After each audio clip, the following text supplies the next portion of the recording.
वेङ्कटेशो वासुदेवः प्रद्युम्नोमितविक्रमः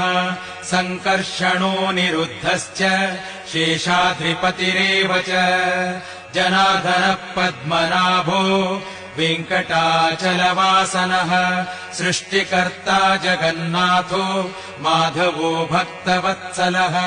गोविन्दो गोपतिः कृष्णः केशवो गरुडध्वजः